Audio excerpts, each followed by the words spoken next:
గొప్ప గొప్ప విజయాలుగా మాట్లాడుకుంటే ఆనాడు జరిగిన యుద్ధంలో చైనాను ఓడించి, ఆనాడు జరిగిన యుద్ధంలో పాకిస్తాన్ ఓడించి, పాకిస్తాను కలిసి ఉంటే ఈ దేశ మనుగడకు ప్రమాదంగా మారుతుందంటే పాకిస్తాన్ని చీల్చి రెండు దేశాలుగా బంగ్లాదేశ్గా పాకిస్తాన్గా చీల్చి ఆ దేశాన్ని అన్ని రకాలుగా బలహీనపరిచి భారతదేశ సార్వభౌమాధికారాన్ని నిలబెట్టిన ప్రధానమంత్రి ఎవరు మీకు తెలీదా? నేను చెప్పాలా? అలాంటి గొప్ప వ్యక్తులను కూడా ఈరోజు విమర్శిస్తారు. దాని గురించి మనమేం పెద్దగా ఆలోచన చేయాల్సిన పని లేదు. కాలక్రమేణా ఆహార సమస్య తీరింది, విద్యా సమస్య తీరింది.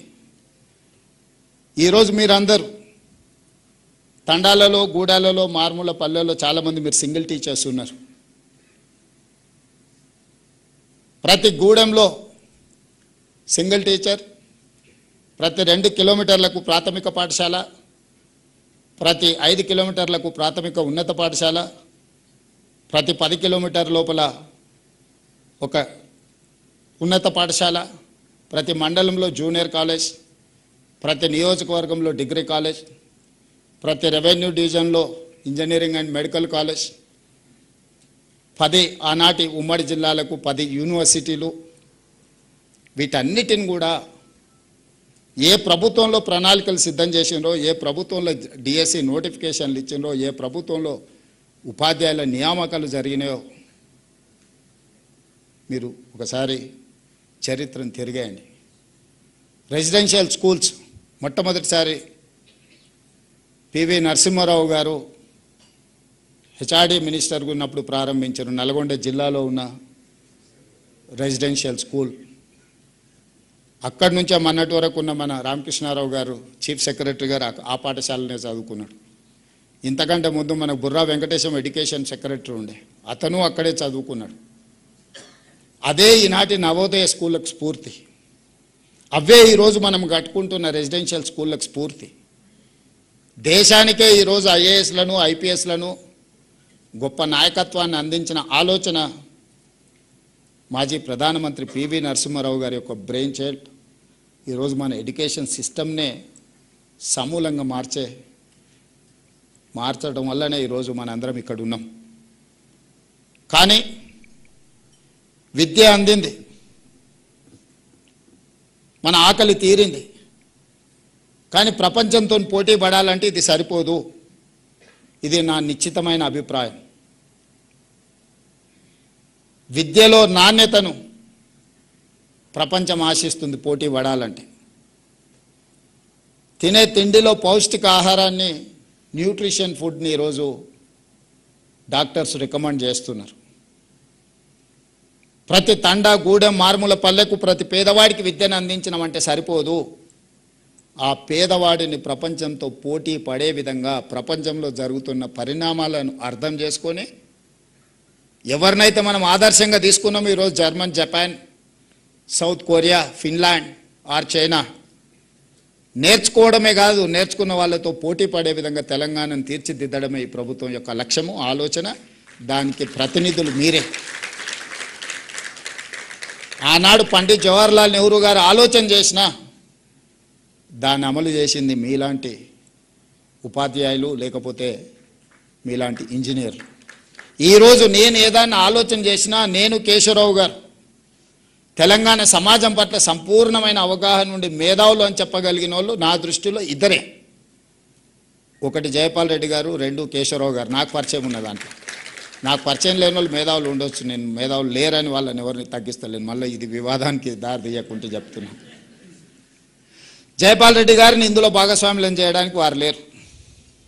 అందుకే కేశవరావు గారిని ఈ విద్యా సంబంధించిన అంశాలు క్షుణ్ణంగా మీరు పరిశీలించండి, మీరు పూర్తి స్థాయి సమయం ఇవ్వండి. నేను సమయం ఇచ్చిన రాజకీయ పరంగా పొలిటికల్ ఎగ్జిక్యూటివ్ జాబ్ మాత్రమే నేను చేయగలను. ఎగ్జిక్యూటివ్ ఎడ్యుకేషన్ అందించాలంటే మీ సహకారం కావాలి, మీరు బాధ్యత తీసుకోండి అని కేశవరావు గారిని రిక్వెస్ట్ చేసి ప్రభుత్వ సలహాదారుడుగా ముఖ్యంగా విద్యాశాఖను వారి పర్యవేక్షణలో ఈరోజు ఈ ప్రభుత్వం ముందుకు తీసుకెళ్తుంది. అందుకే ఈరోజు పిల్లల్ని బడికి తేవడం, బడికి వచ్చిన పిల్లల్ని ప్రయోజకులను చేయడం, చాలా క్యాజువల్ యాటిట్యూడ్లో మనం తీసుకుంటూ వచ్చినాం. ఎందుకంటే గత ప్రభుత్వాలు కానీ ప్రభుత్వంలో ఈరోజు కూడా వెల్ఫేర్ అనే దానికి ఉన్న ప్రాధాన్యత లేదు. ఓట్లను సాధించుకునే ఆలోచనలకు అనుకూలమైన నిర్ణయాలు ప్రభుత్వాల మొదటి ప్రాధాన్యతలో ఉంటున్నాయి. అవి అవసరమే, అధికారం ఉంటేనే ఇవన్నీ చేయగలం. కానీ అధికారంలోకి వచ్చిన తర్వాత కూడా అన్నీ అవే చేస్తే కూడా ఈ సమాజానికి అన్యాయం జరుగుద్ది.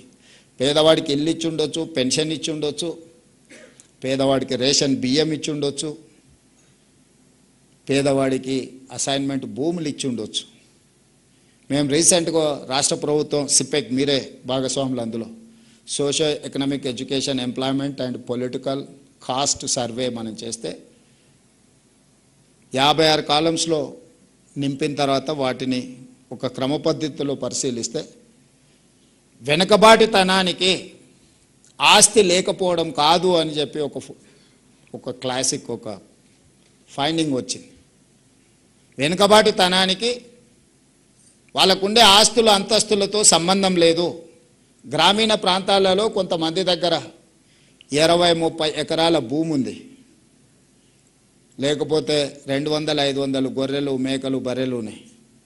కానీ సమాజంలో అత్యంత వెనుకబాటుతనాన్ని వాళ్ళు అనుభవిస్తున్నారు. కొంతమందికి ఇల్లు లేదు, భూమి లేదు, ఏమీ లేదు. కానీ సమాజంలో చాలా ఎలీట్ క్రౌడ్ కింద వాళ్లకు గుర్తింపు, గౌరవం ఉంది. ఈ రెండింటిని నేను మా అధికారులతో మాట్లాడి ఏంది డిఫరెన్స్ అని, సార్ ఆస్తి ఉన్న వాళ్ళకు చదువు లేదు, వాళ్ళు అత్యంత వెనుకబాటుతనాన్ని అనుభవిస్తున్నారు మానసికంగా. కానీ ఒక దళితుడో, ఒక గిరిజనుడో, లేకపోతే ఒక ఆదివాసియో బాగా చదువుకొని ఒక డాక్టరో, ఒక ఇంజనీర్ గానో, ఒక లాయర్ గానో, ఒక ఐఏఎస్ గానో రాణించి సమాజంలో అత్యంత ముందల నిలబడ్డాడు. అతనికి ప్రభుత్వం మీద ఆధారపడే అవసరమే లేదు, అతనే 10 మందికి సహాయాన్ని అందించే పరిస్థితి ఉంది. So outcome of this survey report is that education is foundation for your development, not your financial status. కొంతమంది యాదవ్ సోదరులు, మా కురుబ సోదరులు 30-40 ఎకరాల భూమి ఉంది, 100-200 మేకపిల్లలు ఉన్నాయి, అవసరం అనుకుంటే 1 కేజీ బంగారం ఉంది. కానీ పిల్లల్ని చదివించుకోకపోవడం వల్లనో లేకపోతే ఇతర కారణాల వల్ల వాళ్ళు ఈ సమాజంలో జరుగుతున్న మార్పును, ఈ సమాజం ఏ వైపు పోతుందో వాళ్ళు తెలుసుకునే అవకాశమే లేకుండా పోయింది. కానీ because of reservation, because of other aspects, neglected communities నుంచి వచ్చిన వాళ్ళు మంచి ప్రయోజకులైన డాక్టర్లు, ఇంజనీర్లు అవ్వడం వల్ల ఈరోజు సమాజం వాళ్ళందరినీ గౌరవిస్తుంది. సమాజంలో ఆస్తులు ఉన్న వాళ్ళు చాలామంది వచ్చి వాళ్ళకి నమస్కారం పెడుతున్నారు, వాళ్ళ దగ్గర అవసరానికి వచ్చి చేయి చేస్తున్నారు. మీరు సాయం చేయండి సార్, మీరు వైద్యం చేయండి సార్, మీరు మా పిల్లలకు చదువు చెప్పండి సార్, మీరు కలెక్టరో లేకపోతే మీరు ఐపీఎస్ అయితే వాళ్ళ దగ్గరికి వెళ్ళి మా ఈ సమస్య ఉన్నది పరిష్కరించండి సార్, మా గ్రామానికో మా కుటుంబానికో అని చెప్పుకుంటున్నాను. కానీ కోట్ల రూపాయల ఆస్తున్న వాళ్ళ దగ్గరికి ఎవరు పోయా ఏమీ అడగడం లేదు. ఎందుకు అంటే వాళ్ళకి విద్య లేకపోవడమే. అందుకే మిత్రులారా, ఈరోజు రాష్ట్ర ప్రభుత్వం స్పష్టంగా ఇల్లు, పెన్షన్, అసైన్మెంట్ భూములు ఇవన్నీ మీ జీవితంలో సమూలమైన మార్పు వస్తుంది అని నేను ఆశించడం లేదు. అవన్నీ ప్రభుత్వం చేయాల్సిందే, చేస్తుంది. ప్రభుత్వం ఆదాయం పెంచాలి, పేదలకు పంచాలి అనేది మా ఆలోచనే. కానీ ప్రతి తరానికి ఇదే చేయాల్సిన పరిస్థితి. ఒక తరంలో నేను ఒక డాక్టర్నో, ఒక ఇంజనీర్నో, ఒక ప్రయోజకుని తయారు చేస్తే ఇంకా భవిష్యత్ తరాల కోసం ఈ ప్రభుత్వం వైపు చూడకుండా వాళ్ళని ఈ సమాజంలో సొంత కాళ్ళ మీద నిలబెట్టగలిగిన పరిస్థితి వస్తుంది. ఆ నిలబెట్టగలిగిన శక్తి మీ దగ్గరనే ఉంది. ఆ నిలబెట్టగలిగిన శక్తి ఇక్కడనే ఉంది, ఉపాధ్యాయుల దగ్గర ఉంది. బడ్జెట్ ఖర్చు పెట్టట్లేదా? పెడుతున్నాం. ఈ సంవత్సరం దాదాపుగా 30,000 కోట్లు బడ్జెట్లో 9% విద్య మీద ఖర్చు పెడుతున్నాం. ఈరోజు మీ ముందర నేను చెప్పదలుచుకున్నా, దాదాపుగా 27,50,000 మంది విద్యార్థులు తెలంగాణ రాష్ట్రంలో చదువుకుంటే ఒక్కొక్క విద్యార్థి మీద 1,08,000 కోట్ల రూపాయలు నా ప్రభుత్వం ఖర్చు పెడుతుంది. ఒక్క విద్యార్థి మీద రాష్ట్ర ప్రభుత్వం పెడుతున్న ఖర్చు 1,08,000 రూపాయలు ఈరోజు ఖర్చు అవుతుంది. నేను లెక్క తీసిన ఒక్కొక్క విద్యార్థి మీద నా ప్రభుత్వం ఎంత ఖర్చు పెడుతుందని. మరి 1,08,000 రూపాయలు నేను ఖర్చు పెట్టినప్పుడు ఆ పిల్లలకి ఎంత నాణ్యమైన విద్యను అందించాలనో మీరు ఒకసారి ఆలోచన చేయండి. ఇవాళ ప్రైవేట్ స్కూల్కు పంపించుకుంటే నెలకు 2,000 ఫీజు కట్టుకున్న తల్లిదండ్రులు వాళ్ళు పెడుతున్న ఖర్చు 24,000. ఒక మంచి ప్రైవేట్ స్కూల్కి పంపిస్తే కూడా వాళ్ళ తల్లిదండ్రులు బట్టలు పుస్తకాలు ఇంకేమైనా పెట్టవచ్చు, ఇంకొక 24,000. యావరేజ్ 80 నుంచి 90% ప్రైవేట్ స్కూల్స్ ఆర్ ప్రైవేట్ కాలేజెస్కి వెళ్ళే అప్ టు 12th క్లాస్కి వెళ్ళే వాళ్ళకి సంవత్సరానికి 50,000కి మించి ఖర్చు పెడతలేం మనం వాళ్ళ తల్లిదండ్రులు. కానీ తెలంగాణ రాష్ట్ర ప్రభుత్వం ఒక విద్యార్థి మీద 1,08,000 రూపాయలు ఈరోజు మనం ఖర్చు పెడుతున్నాం. మరి తల్లిదండ్రులు ప్రైవేట్కి ఎందుకు వెళ్తుండ్రు? ప్రైవేట్లోనే చేర్పించాలని ఎందుకు అనుకుంటుండ్రు? 27,000 ప్రభుత్వ పాఠశాలలు ఉంటే ఈ 3 సంవత్సరాలలోనే మన పిల్లలు పెరగడం మొదలుపెట్టి 2014 నుంచి ఎవ్రీ ఇయర్ డౌన్ఫాల్. ఇంతకుముందు యోగిత డేటా చూపిస్తుంది. ఎవ్రీ ఇయర్ 50,000, 60,000, 70,000 పిల్లలు dropouts from government schools. Last 4 years graph పెరగడం భారతదేశంలోనే, నాట్ ఓన్లీ ఇన్ తెలంగాణ. ఈ సంవత్సరం 1,00,000కు పైగా ప్రభుత్వ పాఠశాలల్లో ప్రైవేట్ స్కూళ్ళ నుంచి మానేసి లేదా పిల్లలు వచ్చి ప్రభుత్వ పాఠశాలల్లో చేరిండ్రు. 28వ స్థానం ఉన్న తెలంగాణ రాష్ట్రం విద్యలో 18వ స్థానానికి వచ్చింది 2 సంవత్సరాలు మీరు కష్టపడితే దేశంలో. నేను ఇప్పుడు మిమ్మల్ని అడుగుతున్నా, 2023 డిసెంబర్ కంటే ముందు మీరే టీచర్లు, ఇవే పాఠశాలలు మారలే, పిల్లలు మారలే, మా టీచర్లు మారలే. అంతకంటే ముందు 14 నుంచి 23 వరకు ఎవ్రీ ఇయర్ ఎందుకు డౌన్ఫాల్ చూసింది?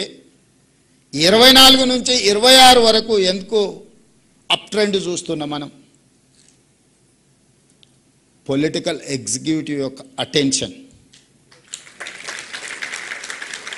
మా అటెన్షన్, మా ఫోకస్ ఎక్కడ ఉంటుందో మా యంత్రాంగం ఫోకస్ కూడా అక్కడనే ఉంటుంది. As a team leader I have to focus on certain things.